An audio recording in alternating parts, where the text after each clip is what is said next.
Today, I am joined by Henry George. Henry is a freelance writer out of the UK. He holds an MA in War Studies from King's College London, and he's been published by pretty much every one of your favorite outlets under the sun. Welcome, Henry. It's great to be with you, Alex. Thank you for having me on the show. I'm really glad to have you on. You are one of the few people that have been on this show that has the honor of having met me in real life. Yeah. We actually have met. We both spoke at NatCon Brussels, which was my first NatCon, and same here. Yeah, and it was a really good experience, and it was an interesting place to be. And now we're going to speak at NatCon again next week.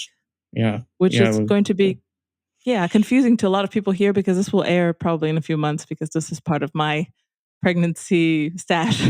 So this will come out a bit later, but it's been a while, and I'm very excited to go to London and to go back to my former stomping grounds in London. And meet up with lovely people like you. So are you personally as excited as I am about NetCon? I'm apprehensive. I was less apprehensive last year because it was in Brussels, so there weren't many Brits in the audience. So this is a bit more you sort of speaking to your home crowd. So there's slightly more pressure in that way. But at the same time, I think it's going to be interesting because the sort of ferment that's been going on the right of politics in America and Europe hasn't really happened to the same extent in the UK. I think the conference brings something that's needed, exchange of ideas and different perspectives that don't often get talked about in the mainstream conservative spaces. There's always controversy around these things. So there's already been some sort of things about, it's nationalism, it's bad. And I saw you tweeted out that tweet by some loony lefty about how we're all basically Nazis who are going. So that should be fun. But I'm looking forward to it.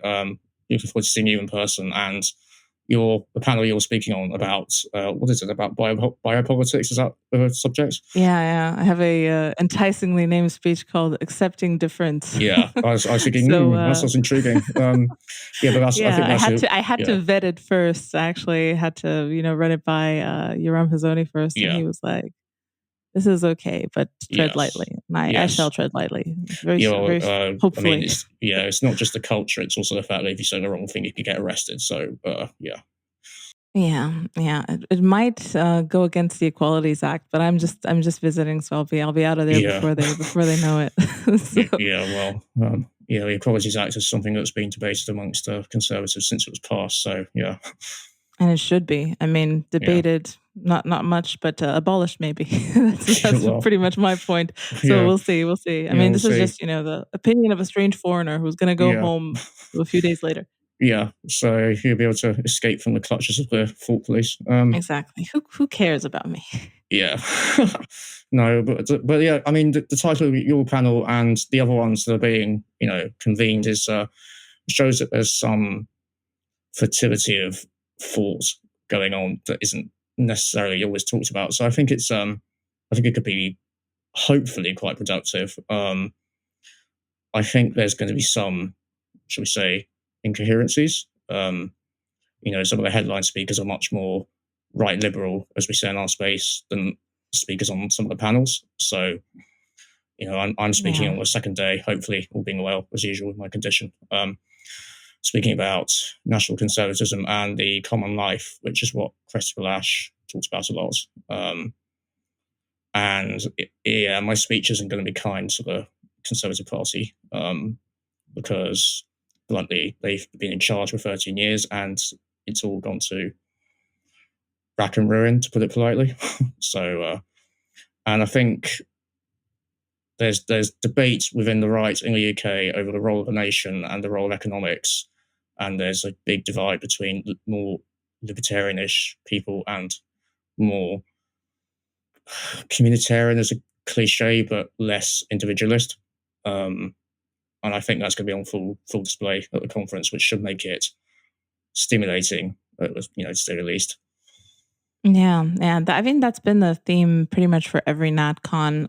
But I have felt the gradient going more towards post-liberalism. I feel like in Brussels, there's kind of a sprinkling of post-liberal type thinkers, and now there's definitely at least double the number, or even more. Like a lot of the panels are clearly not Reagan inspired. Absolutely. I mean, the economics panel, for instance, I think there's only one sort of Thatcherite, Reaganite kind of person, whereas most of them, it's about mostly other people, I assume, writing about, not whether to have an industrial policy, but what kind. That's the difference. It's just an example. And on the panel I'm speaking on, it's not whether or not to have a national vision of conservatism, it's how to put that forward and how to sort of articulate it in a way that makes sense for where we are today. So yeah, the debate's definitely moved on. Yes, I saw some of the keynote speakers. I think that there's also kind of a lot of the people who are still quite prominent on the right in the UK do have a little bit of a libertarian bent. I think that was an important angle for Brexit as well, like the sovereignty, the right of kind of being able to decentralize and make decisions. So like the people like Daniel Hannan and people who were fairly prominent at that time. I think that's also a good marketing in the sense that they're coming for that and they're leaving with whatever we're selling. Hopefully, yeah, quite. Yeah, I think that divide is representative of the divide within the Brexit vote itself, and it still goes on the rise in Brexit at the moment because most people who voted for Brexit didn't vote for some global Britain libertarian paradise. They voted for more cultural and economic security and stability. Whereas the vision that someone like Daniel Hannan or Jacob Rees-Mogg, who's another MP, or David Frost, who's also speaking, their vision of a let it all rip in terms of free markets, free trade, free movement is much less popular even amongst Conservative Party members. And that's a small number in itself. So I think, and they tried to, Rees-Mogg and David Frost, they tried to sort of steal a march on the conference itself by writing a piece about how NatCon was, appropriate for the UK, and this is how it's going to be. And they specifically said, this doesn't mean that we're going to have industrial policy or subsidies or tariffs. It will still have the free market and all that kind of thing. So, I think there's going to be that. The argument that's been playing out for the last, how long is it now, 7 years, I think it's going to be brought to a head in some ways. And I think that's a good thing because because of events, it's been swept under the rug too much and pushed aside. And I think it needs to be had out because otherwise it's going to be, the right is going to keep being incoherent and it's just going to not provide the way forward that we need to actually, whether things could be turned around as a question, but, at least mitigate what's been happening. Have you felt in the right in general in the UK that things have been moving into more of a kind of a post-liberal direction? I mean, is there more of a movement, a culture? Are there magazines? Are there things? Because I remember 5 or 6 years ago, it was all pretty much, at best, some Thatcher nostalgia and very much kind of Reagan tinted glasses. I mean, I wrote a piece for a blog that's sadly been not up anymore for the Mallard, called "Leave Thatcherite Conservatism Behind," because that Thatcher retreads was pretty much the trend on the rise, even several years ago, despite the different electorate that Boris Johnson came to power on the back of, much more working class, less economically liberal. So, I think there's maybe there are green shoots. Maybe I'm one guy, and maybe I'm too pessimistic, but I think there's still the money. This is always the problem. The money behind things is still very much in favour of the Thatcherite consensus. But on the other hand, there are magazines like The Critic, which I've written for, who feature a more, as you say, post-liberal perspective, national conservative perspective.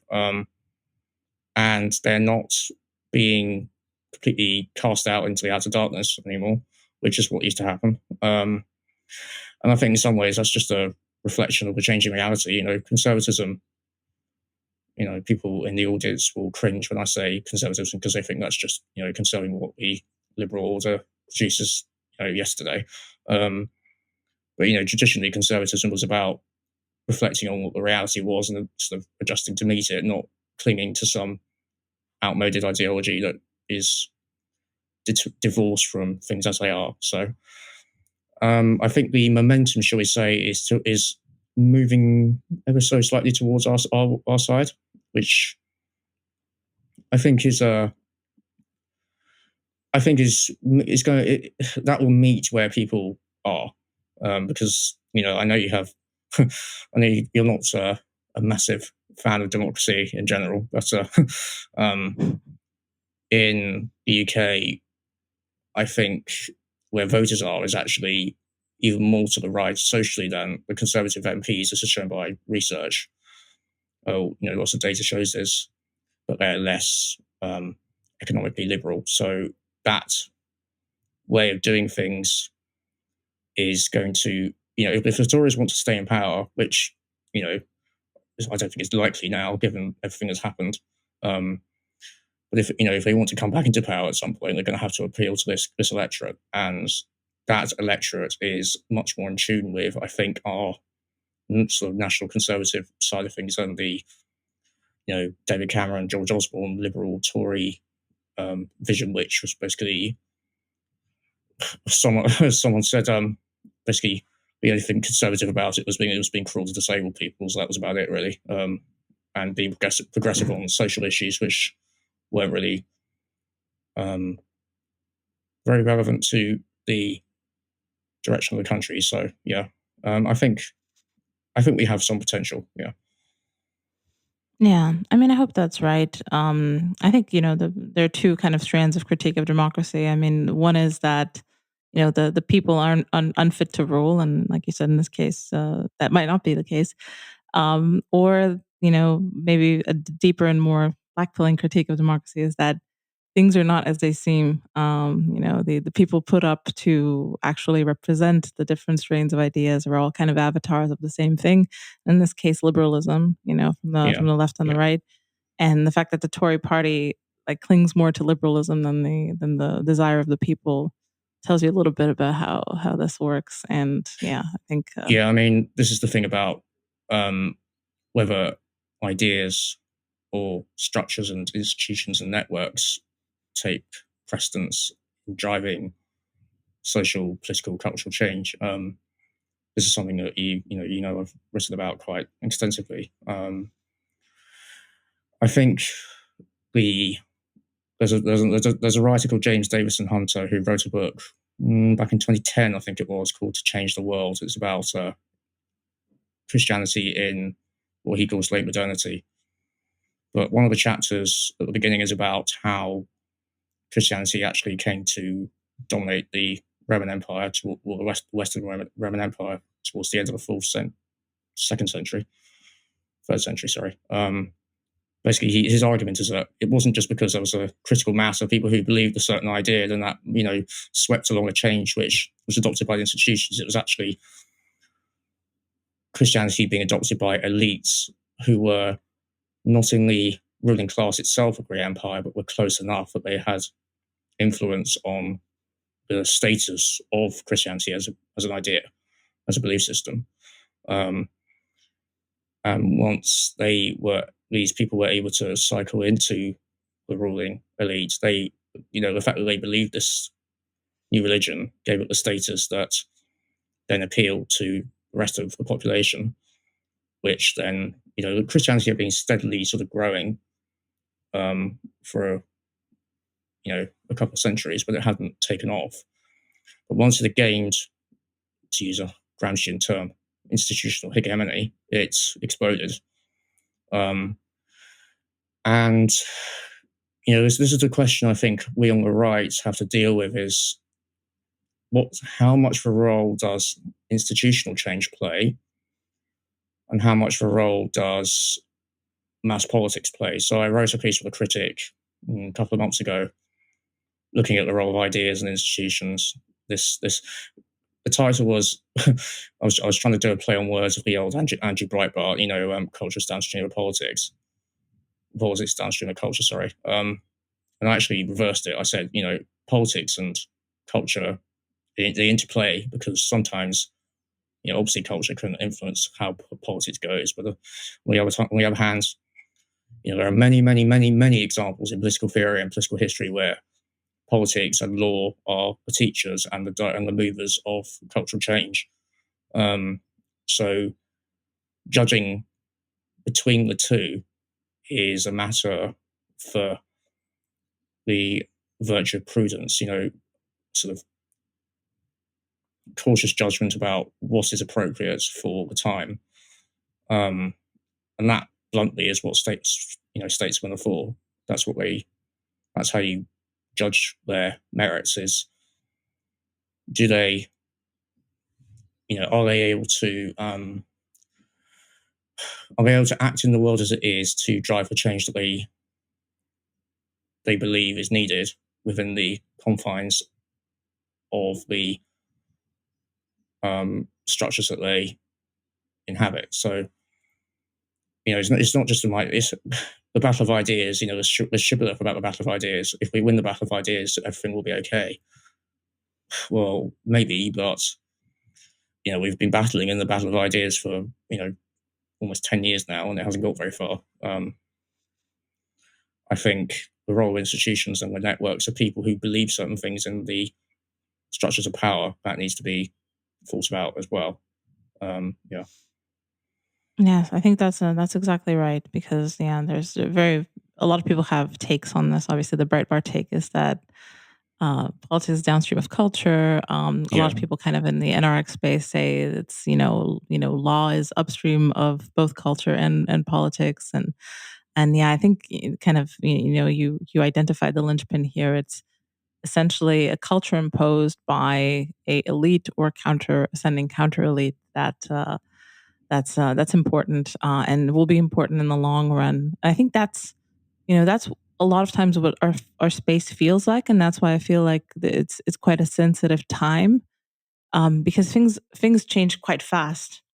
I just had a note of caution, because I said in this piece, I gave some counter examples of where, in the particular case of Poland and several states in America, where the elites that we're talking about cycled in, changed things, and particularly changed the abortion laws. But then, as a result, the public was in such a different place that in the democratic system they were operating in, it actually had the opposite effect to what they intended, and actually had a backlash, which then impeded their ability to do other things. So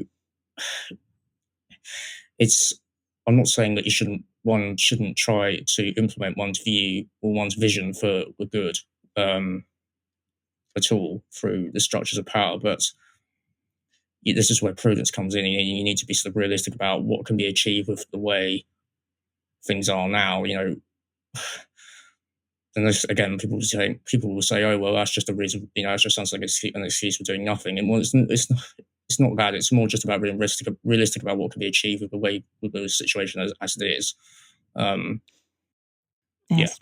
Yeah, I think that's a really good point, and I think it also highlights an asymmetry between how easy it is for the left to implement things and how hard it is for the right, because essentially the challenge for the right is to reassemble things that have decayed through entropy or accelerated entropy, which is essentially what the left is selling. And if the left is telling their client classes that the best thing to do is to eat the seed corn, and they've been eating the seed corn for a lot of time, for decades now, the idea that it's easy to just show up and say, actually, no, we're going to lock the silo now. I'm sorry, guys. That is a much tougher, much more challenging, and much more abrasive thing to implement. Talking about abortion law here, I mean, essentially the same thing happened recently in the U.S. I mean, a kind of epical situation with Roe v. Wade. No one expected it, and it has created a backlash. It has, put a lot of conservatives in hot water. and several states where it was returned, the law, it wasn't about Roe v. Wade being overturned, wasn't about outlawing abortion federally. It was about returning the power to decide such an issue to the states themselves. Several states where that was the case then took a vote on it, and actually the people went, well, actually no, we don't want to ban it completely. We actually like it the way it is. And this is in I'm not going to say the specific states. I think I mentioned them in my piece because I don't want to get it wrong now. But this situation happened in a couple of conservative states where you would think it would be automatically sort of supporting the ultra sort of ultra purist conservative ideological line, which maybe we might be closer to than other people, although I'm less so. But the point being that this power was returned. The elites in the state legislature went, right, now we can implement our vision.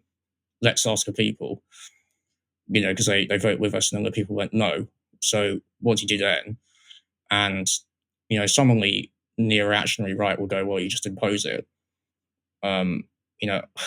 Maybe I'm too much of a squish, but, the level of coercion needed, I'm not entirely comfortable with. Yeah.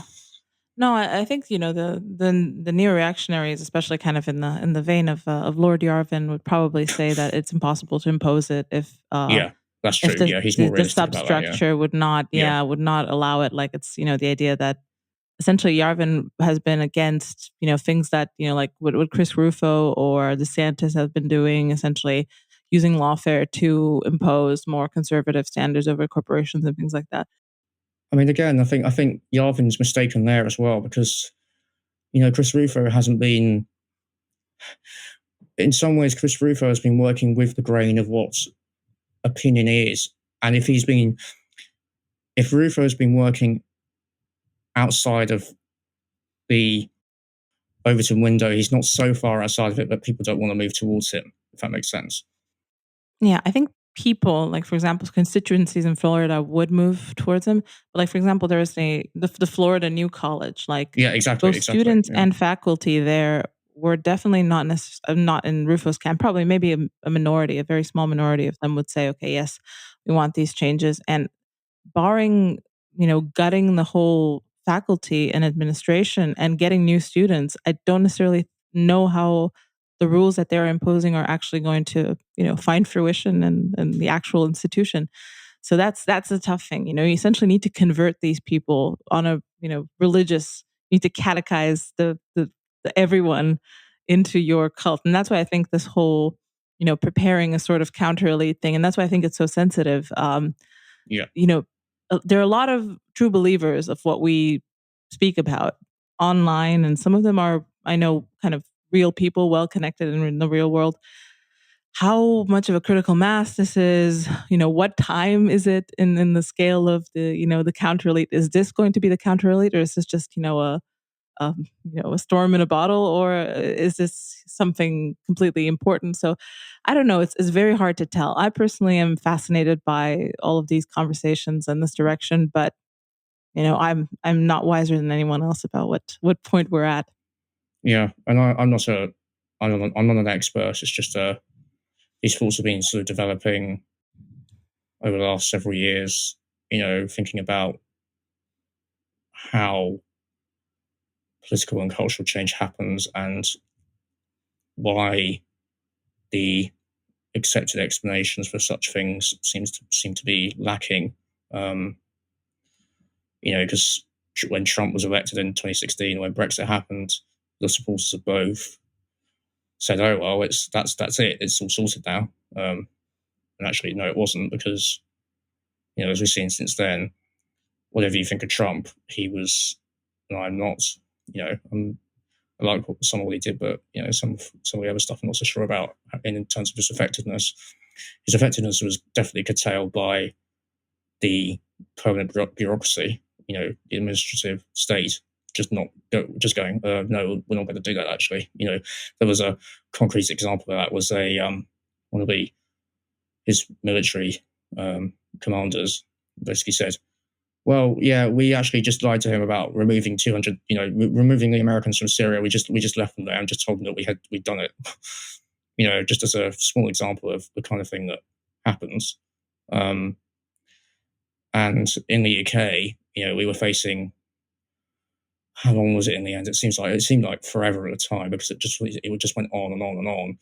The stymieing of the Brexit vote by, it's an Americanism to call it a uniparty, but the sort of convergence of opinion from both sides of the House of Commons that Brexit shouldn't happen, and that's why in the end Boris Johnson had to call the election in 2019 to break the deadlock. And yeah, so we've seen in the UK where you can vote for something as hard as you like and get it, and then it doesn't actually get implemented because the permanent state is not interested in implementing it because it goes against its own vision of what the good is. So it's and this is something that a recent controversy here is this release of this book called Values, Voice, and Virtue by the Professor Matt Goodwin, politics professor, which is all about this new, what he calls the new elite, which is very similar to some things that Joel Kotkin or Michael Lind have written about recently. Basically, talking about the managerial class and their role in, pushing their own sort of double liberalism, social economic liberalism on everyone else through the arms of the organs of the state. So he said this is it's not a. He basically applied things that have already been written about in America to the British context. So it's not completely out of the box, but he got so much pushback from people who are in this new elite, saying, "Oh, we're not part of this new elite," and it's because like with the goldfish in the water not knowing it's wet, that's the same situation. And people say, "Oh, well, you've got a master's from King's College London, you're in a new elite as well," or perhaps, but it's rather amusing seeing people who went to Oxbridge and Oxford and Cambridge and then work in the prestige media saying they're not part of the elite which decides how things go. So yeah, I think this is an important kind of classification, and it's it's unfortunately kind of the core of our problems, because this is, you have the high-low coalition, which is just an incredible force, and then you have a dwindling middle class that is essentially producing the seed corn. Well, here, I mean, it's not even high-low. It's more as Professor Goodwin said, it's more the 20% versus the 80%, and so something that Michael Lind also talks about. We're sort of in the last few years have been particularly trying for the British economy in particular. So the middle class is being proletarianized, and the bottom, as it were, is facing pauperization. They're becoming pauperized by the inflation in particular. I think there's a different stratification in the UK than you see in the US. I think the US has This is a problem. It can't map one onto the other. This is the thing. It's like, yes, there are certain similarities between the scenarios, but this is why Brexit and Trump were not exactly the same thing, and this is why talking about stuff that happens in America, if you try and map that onto the British context, in the same way, it doesn't work. There's definitely an element of class that just is very incomprehensible in the U.S. context, and it kind of splits the middle class as well in strange ways in the UK. It's just I remember when I was in in the UK myself, and I was working kind of in tech, and you could see there was kind of this divide between people in the same company, and you'd have people who were posh, and the marking of the posh person was that they would go on ski vacations with their parents when they were children, and that was the thing. And the people who were more from a working class background, who worked themselves up in the world to to get to the point where they had this job, and they had the same job or maybe were even superior. So, but there was still this kind of lingering distance between, and you could see it almost kind of like a clustering of the more posh people with themselves and, the lower class, a little bit of resentment there. It was very, very strange. And I remember someone who was more from a working class background kind of explained this whole thing to me. And it was completely oblivious to it because I come from Eastern Europe where there's only one class. I mean, there's only one class divided. You have money or don't you have money? Everyone's nouveau riche. There's there's old money. There's no poshness. There's nothing. No one's classy, to put it this way. So, yeah, it was really interesting. It felt kind of like this, pop anthropology dose that I got from my colleague. Yeah, and the thing is, just as Goodwin writes, the old, that sort of old elite class that you're talking about, they launder their position to fit with the new morality by adopting more, it's an annoying word, but sort of quote unquote woke attitudes. Because this is one of the critiques about the analysis of Britain is that, well, what are you talking about as a new elite? What about all these aristocrats and these, millionaires and these rich people who still control levers of power and own all the land and all that kind of thing? Well, which is true. There still is something of that, but the idea that, what used to be called the squirearchy, the country squire and the local aristo has any sort of power to influence the way the culture evolves is just ridiculous. I mean, that went out in the 1960s. In 1963, might have been earlier, there was basically the beginning of the British satire boom with a show What That Was the Week That Was. And, that even then, the quote unquote establishment that was making fun of was on the way out, on the way down from its peak of power and influence. I think what you've seen is a sort of melding and almost hybridization of the old and the new to sort of fit with an operation in the managerial world that we now live in. Your tech work company, that's an example. You have the new economy with things like that, and then you have the two sets of people working together, and how do you get those people to rub along if they come from such different backgrounds? And I think this new sort of technocratic, managerial sort of attitude to life has been that binding agent, I guess.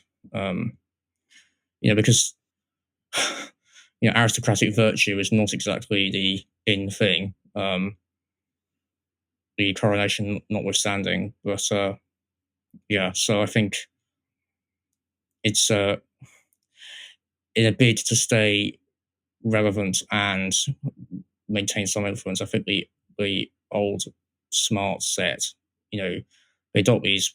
So you've had Rob Henderson on your show, so luxury beliefs. They adopt your luxury beliefs to keep up with the changing morality of the times, which by everything that they represent, they are, they repudiate. These people often have inherited wealth, and they come from, stable backgrounds, and they have privilege in every sort of way that you could, under the new morality, you could choose. But if they adopt these positions, then they can maintain the best of both worlds, or at least they think they can.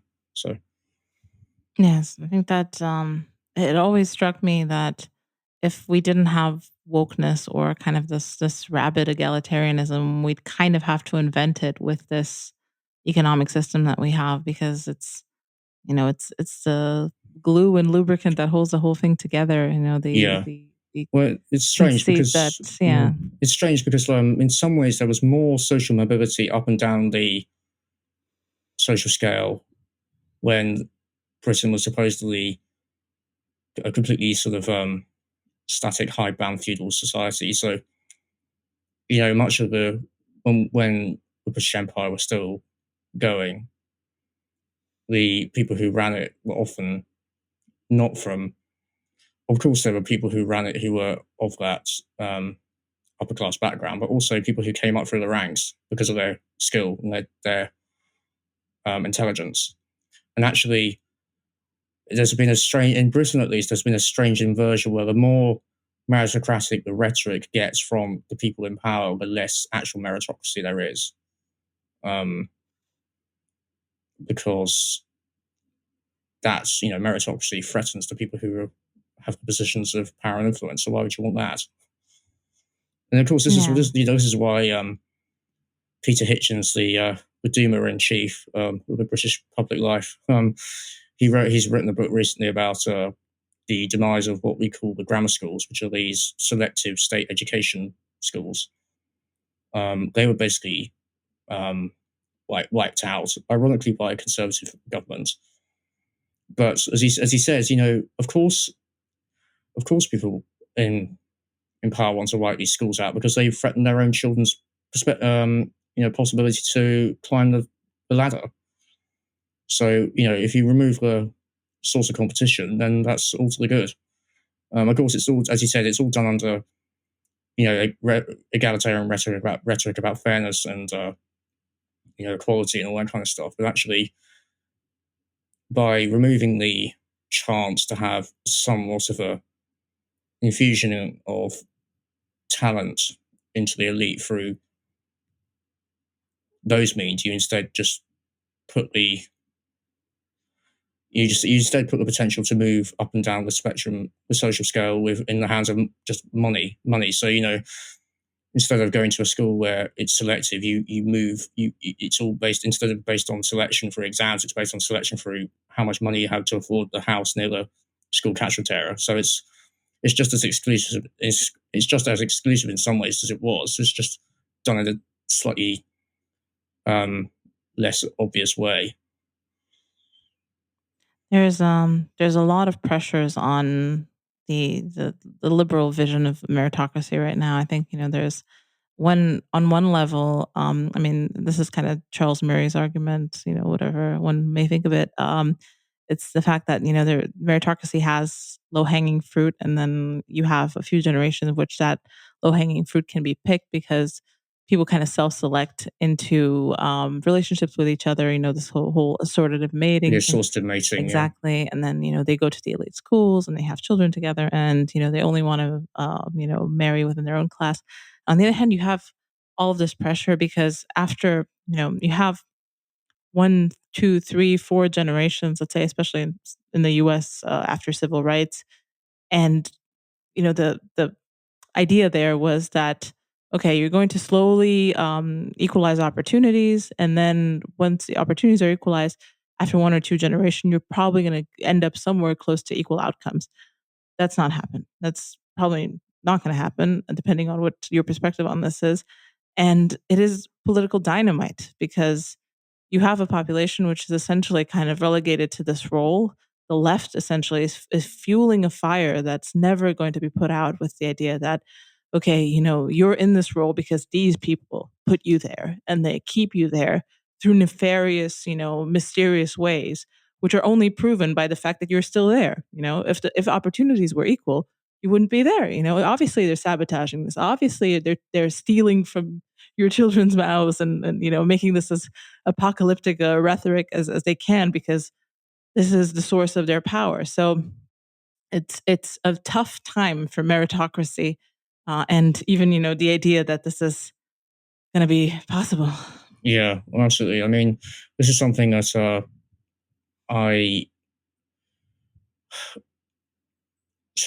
being born with a inherited disability means that you have some illusions stripped away about the malleability of human nature. So, people are born with different talents and temperaments, and the ability to extend those to the utmost is not equal, obviously. But, this is where the left's role in this makes me angry because I'm a big fan of Glenn Loury. His righteous rage is quite purifying about this kind of thing. Because, yes, not everyone can do the same, obviously, because we're not blank slates and we're not all equally capable of things. I'm not, because of my condition, I'm not physically capable of doing many things. But I think what angers me about the left is that it's rather than upholding standards, they destroy the standards as such because standards themselves are racist or whatever. Which actually, as someone who had something of this to deal with in my own education, sort of trying to people in the education system here thinking that for me it'd be better for me if they didn't push me as hard as other people because it's better that he isn't, it's better that we don't push him too hard because it's not going to be good for him. Well, actually the opposite was true. The maintenance of common standards is actually the biggest sign of respect you can pay to people because you're saying that we're not going to pander to you. Where if you can't, not everyone can meet the same standards, but having double standards instead is another way of saying that, there's no point. You might as well just give up. And by the way, you giving up is actually the biggest strike against the racist, cis, hetero-patriarchal system there is. So get on with it. And I think there's something evil about that actually.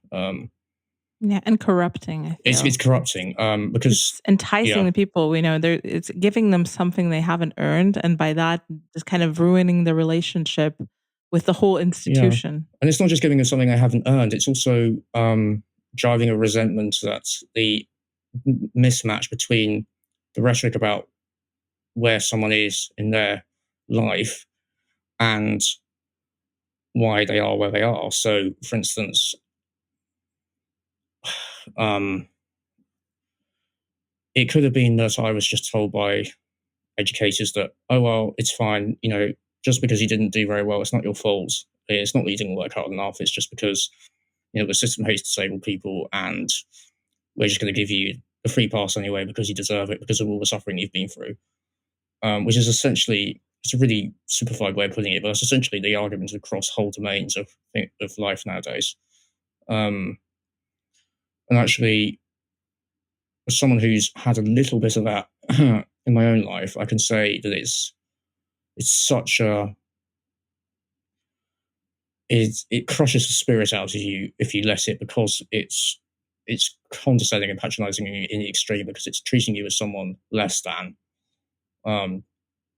in the name of compassion. It's this sort of weaponized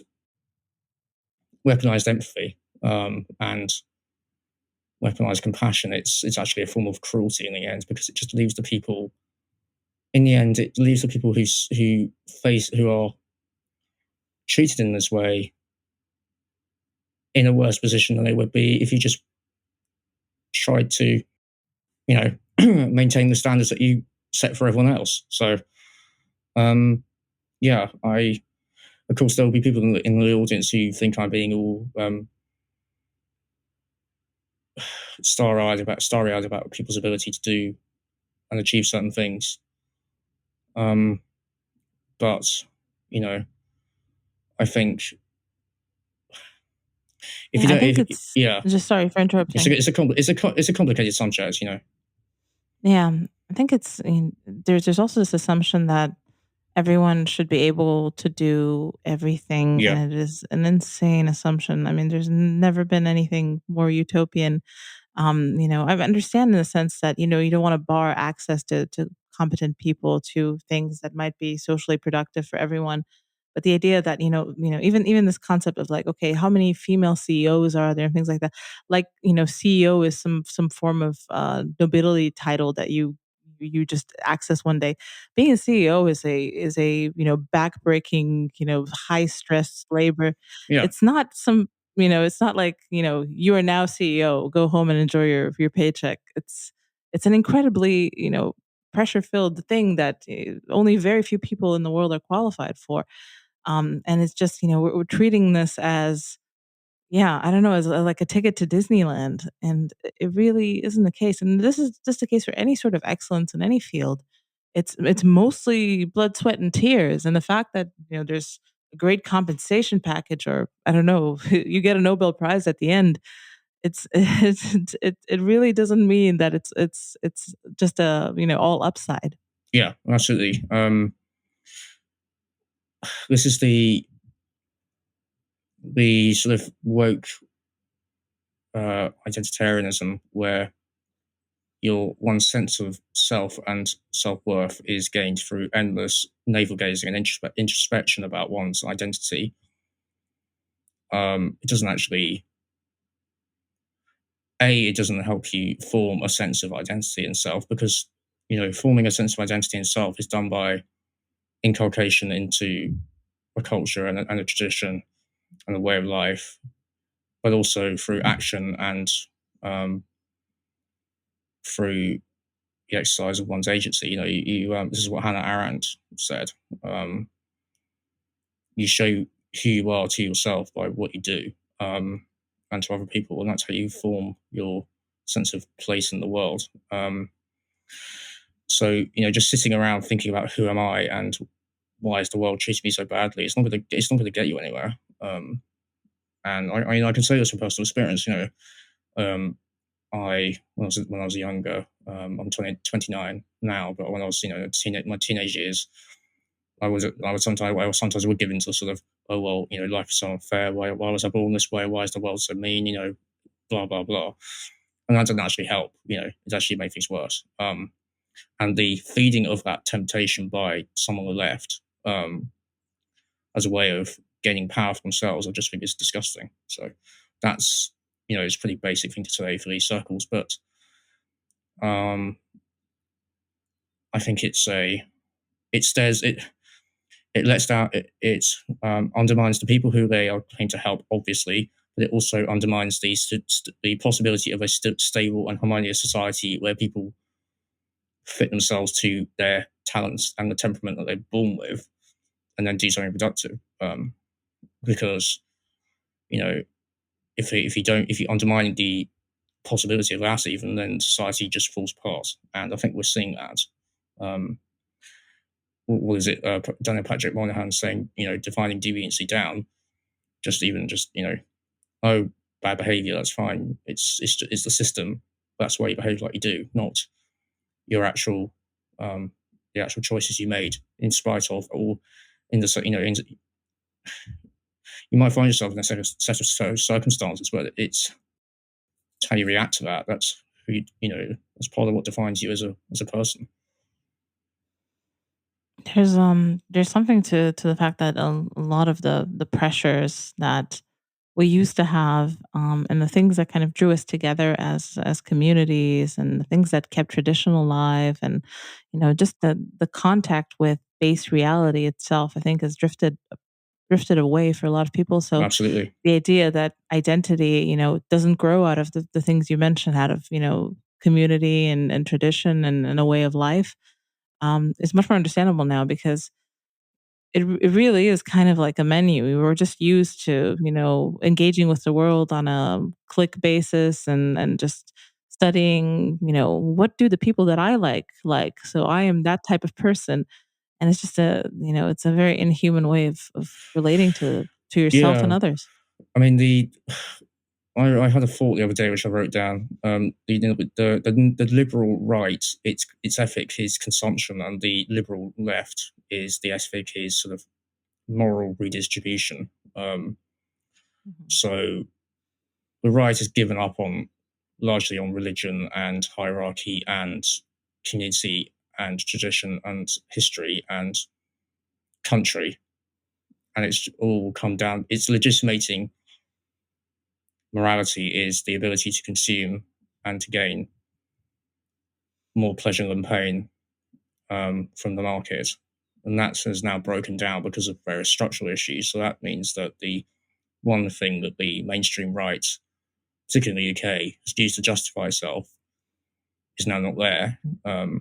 Whereas the left, its attack on the foundations of what makes a society work and what makes life worth living, in the name of distributing moral,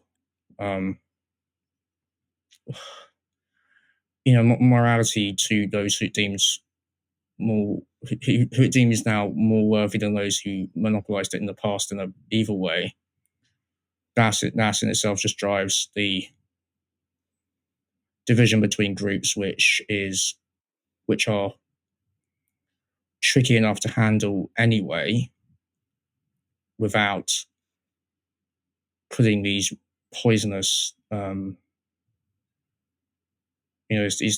without driving these wedges into the mix, which make it even harder to find any common ground. And some in the audience will say, well, there can't be common ground anyway. I'm not sort of arguing for a utopia where everyone gets along, because that's never happened and it never will, because we're human beings and we're tribal. I'm literally just talking about basic social order. And in America, that's sort of breaking down in the name of, equity and inclusion. And in the UK, there's sort of a background hum of low levels of disorder now. It's more noticeable than it was. And this is, it's part of the reason is that, these people, people who disrupt the public space are doing it. These people who are doing it, they're doing it for just causes.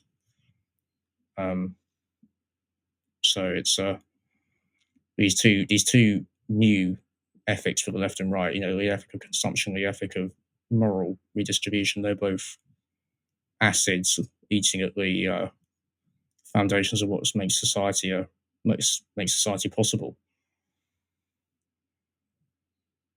Yes, and I don't know. It's the UK seems to be a very devitalized place, in the sense that the things that actually draw people to it are just have been left to rot in a way that it's just shocking to someone who's coming from abroad. Yeah, and you saw what could be when the Queen died last year, and briefly around the coronation this year. And of course, again, I know there'll be skeptics in the audience who'll go, "Oh well, you're just it's just copium." But it's, and actually, I'll just say something about that attitude, because I've seen it on Twitter among some of the more anonymous rights. This is all just there's something about this. I know things are bad, and I'm not. How should I say it? I'm not unaware of how bleak things can look. I've written about it quite a lot, so I'm not denying it. But there's something about some on the anonymous right and some on the left. They sort of mirror the left and thinking, oh well, this enjoyment of people just enjoying things is a form of false consciousness. That somehow, the black pill can be quite poisonous. I think, even when bleakness is appropriate, which I think it is in quite a lot of things at the moment. But I don't think it was false consciousness which drove people to queue to get to see the Queen lying in state, for instance. I mean, I did that. And somebody said that the closest analog they could think of was some sort of religious pilgrimage, because it was a mass thing. It was a mass event, greatly inconveniencing people, and they did it because it spoke to something higher, and something deep within the human soul that is called out to you by something like this. And again, the coronation. Yes, there was stuff that people would, some on the right would find it less than it ought to be. But I don't know. Ed West wrote a good piece about it. He said it's the one time that the conservative, if you're a conservative, you felt like you were winning in the culture, because it was something that the people who actually want to tear down the monarchy, they are so cringe and low status that it feels like there's something there it feels like a flame that's almost gone out, but if you breathe it into life again, it might come back in some way. And again, this may all be delusion, but I think despair is a sin. I am a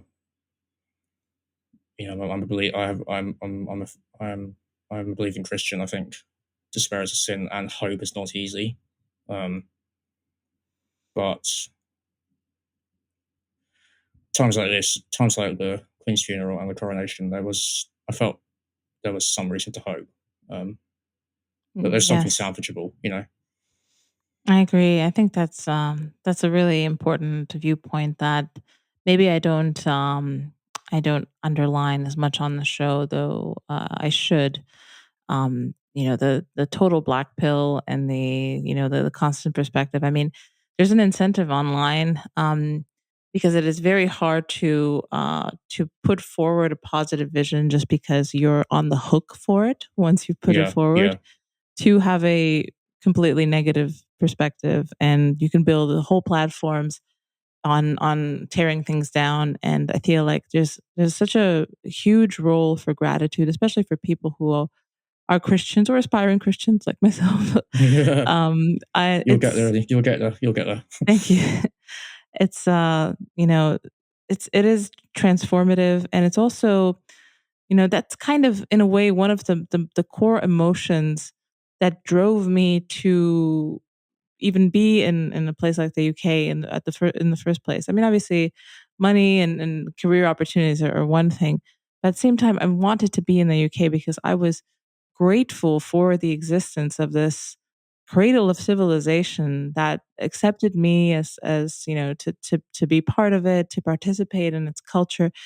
And maybe a lot of my so-called red pilling and radicalization has been the fact that my gratitude was, not reciprocated, or at least I didn't find a counterpart there. It was, they were being ungrateful for what they had, and it was really painful. Yeah, it's heartbreaking. It's this thing that Roger Scruton called the culture of repudiation. Repudiating all the things that make life worth living and give it meaning and purpose. And I think my anger at this push is made stronger by, if you have a condition like mine, which is, how should I say, it limits life in all sorts of ways, let's put it like that. Things like the inheritance of the past and gratitude for what you've been given, and the feeling of being part of a stream of history which you've been born into. To have that, it's almost more important to be able to participate in such a thing when you have a more challenging life as a result of unchosen circumstances. And this is something I wrote about on the anniversary of Scruton's death. It's being born with with a hereditary condition like mine means, I could have gone one way. I could have gone, oh well, screw all the unchosen, screw the past, reject what's been handed down, because why should I feel any gratitude for that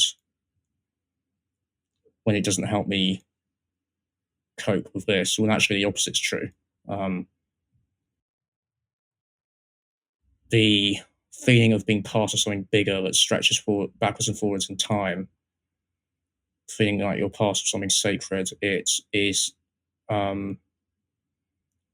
almost more necessary. In fact, it's not almost, it is more necessary when you're born, as I am, with something that is more of a trial than just sort of as a, we're all, as people, we're all asking the fundamental questions about our, who am I? Why am I here? What's my purpose? Those questions are urgent anyway if you're born just with a normal body in a normal situation. If you're someone like me with, to be blunt, skin that doesn't work, and a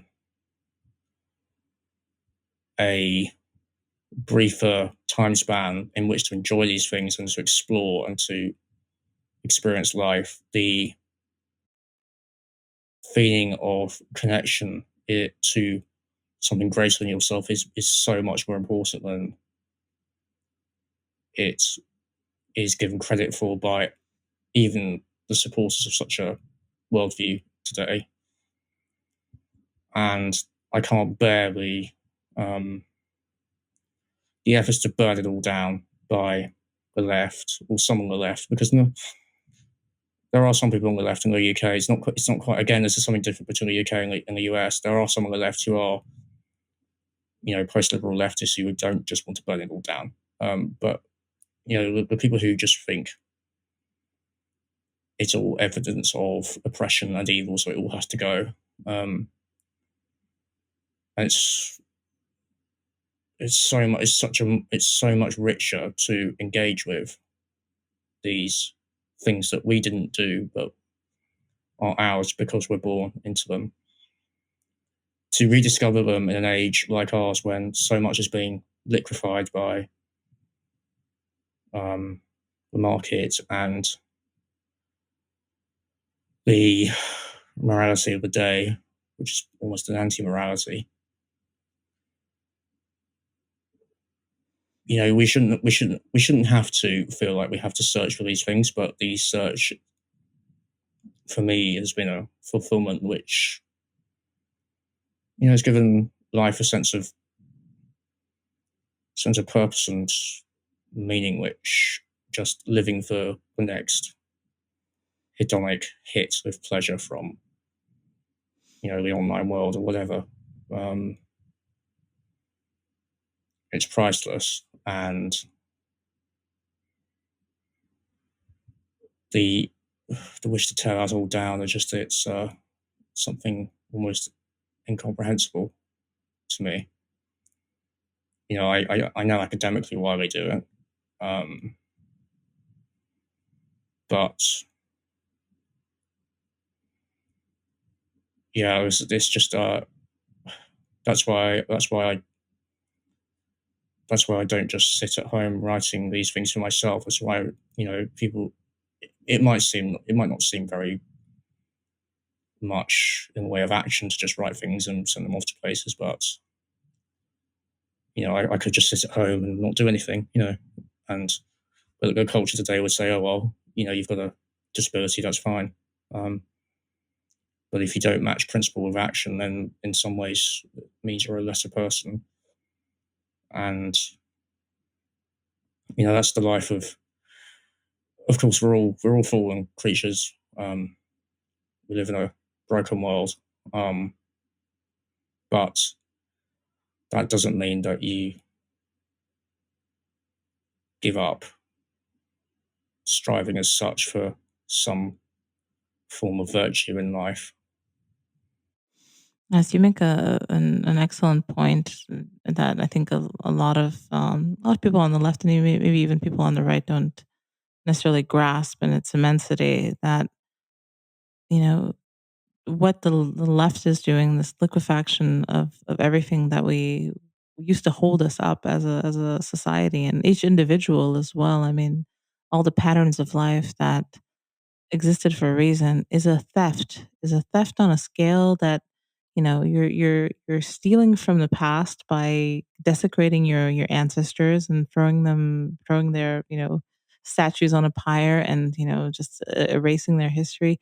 And even more so, you're stealing from the future because these things have value. And I think your example is someone who feels these values maybe more immediately, because you can't just throw yourself into the day-to-day things. You have to have a considered existence, because you're considering your existence on this earth, because you are an outlier and you have to deal with that. I think that's it's a very important perspective, and I'm happy that you're kind of in this space with us and you're thinking about these ideas in a very profound way. And I know we're slowly coming up on time. I want to ask you the the last question, the question of the show. Yes. Which is, the subversive thinker question. If you have any recommendations for our listeners. Sure. So I've got two, actually. Firstly, the theorist of the nation, Anthony D. Smith. He is probably the best person to read if I'm looking at my bookcase now. That's why I'm looking down. He's probably the best person to read if you want a academically rigorous but readable take on the nation and nationalism in a theoretical way. He goes through the historiographical debates about what a nation is and what nationalism is and where each come from. He himself comes down. He comes down on the side of this theory called ethnosymbolism, which is about basically a particular people in a particular place creates a myth symbolic complex, which then expresses their sense of themselves, which then it's not, it's for me, it strikes the balance between particularity denying universalism and a universalism denying sort of ethnocentrism, which doesn't brook any possibility of exchange between people. And then the other, so I'll just finish on him. His textbook, Nationalism, is just called Nationalism. I think that's a good starting point. Yoram Hazony cites it, I think, and Eric Kaufman is inspired by Anthony Smith as well. And then the other thinker I think people would find valuable, and I found valuable, is a Swedish-American writer called, now I'm not sure about the pronunciation, so forgive me if it's wrong, but Claes G. Ryn. So Claes is spelled C-L-A-E-S, and then Ryn is R-Y-N. So he has written a few books, one called America the Virtuous, which is about what he calls the New Jacobins, who are the people who think that America is just an idea and that you can spread the idea all over the world through the barrel of a gun. So hence New Jacobins, because they're the modern equivalent of the French revolutionaries. And against this, he presents the history of what he calls constitutional democracy, which is about, restraint of the lower self in service to the higher self. And that restraint means that you can live in a virtuous way together in a functioning society with a properly run government. And then his other book, which I would recommend, it's been probably the most influential on me, is a common, hang on, I'm going to look it up. I think it's called A Higher, where is it? Sorry about this. Yeah, here we go. A Common Human Ground, and it's basically his thoughts on the synthesis between moral universality and cultural particularity, and it's basically boiling it down to simplifying it in a horrible, simplistic way, but it's the idea that you can only appreciate and apprehend moral universality through the particularity of your time and space. I think part of the problem, this is something he says, part of the problem with the left today is that they deny any possibility of interaction between the universal and the particular. So you get, the postmodern left who say that reality is a social construction and it's all about power discourses, etc., etc.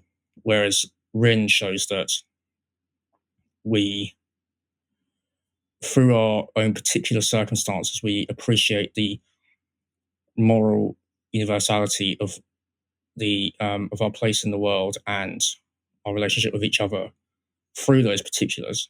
And that is essentially what Eben Burke was talking about back in the 18th century. And it's what conservatism and more right-wing thought is interpreting in its own way, in all the different ways. I think those two authors, Anthony Smith and Claes Ryn, I think people will find them profitable reading them.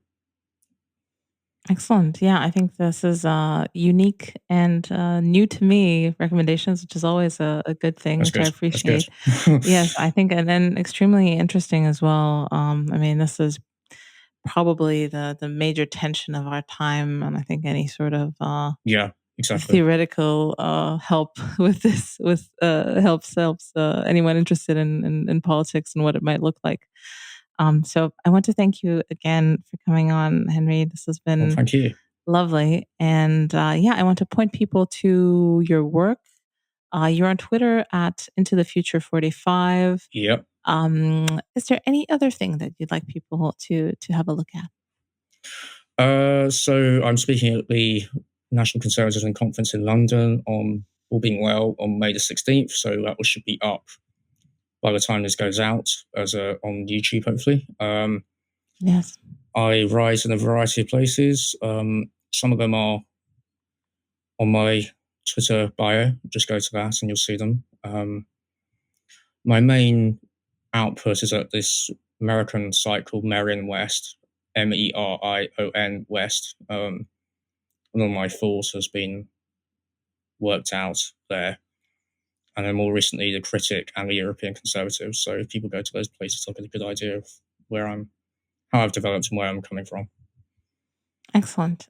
Yeah, and I do want to encourage people to read your essays and watch your speech, your upcoming one, and the one from Brussels. The one from last year. Yeah. Thank you. Well, a lot of the stuff we talked about here was put there in condensed form, so people might find that interesting as well. Yeah.